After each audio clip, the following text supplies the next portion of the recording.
ইসরাফিল আলাইহিস সালামের সিংহায় ফুৎকারের মাধ্যমে এই মহাবিশ্বে তামাম দুনিয়াতে একটি প্রলয়ঙ্কারী ভূমিকম্প অনুষ্ঠিত হবে। আল্লাহ তাআলা ভূমিকম্পের নামে একটা সূরা দিয়েছেন, সেই সূরার নাম হলো সূরাতুজ জিলজাল। সেই সূরার শুরুতে আল্লাহ তাআলা বলেছেন, ইযা যুলজিলাতিল আরদু জিলজালাহা,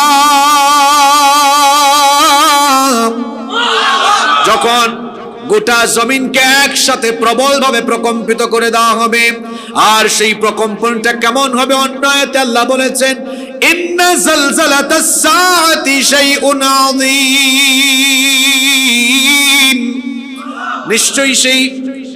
নিশ্চয়ই সেই কম্পন হবে মারাত্মক ভূকম্পন।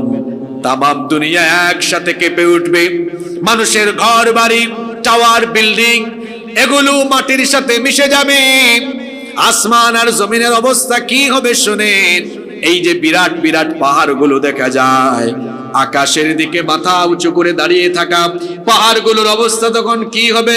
রব্বুল আলামিন কোরআনে কারীমের ৭৩ নম্বর সূরা সূরাতুল মুযাম্মিলের ১৪ নম্বর আয়াতে বলেছেন, ইয়াউমা তারজুফুল আরদু ওয়াল জিবালু ওয়া কানাতিল জিবালু কাসীবাম মাহিলা।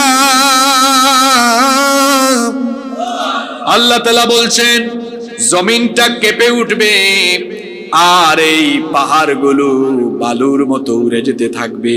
কত মারাত্মক সেই ভূকম্পন হবে। আকাশের দিকে মাথা উঁচু করে দাঁড়িয়ে থাকা পাহাড়গুলো ধুলার মতো উড়ে যাবে।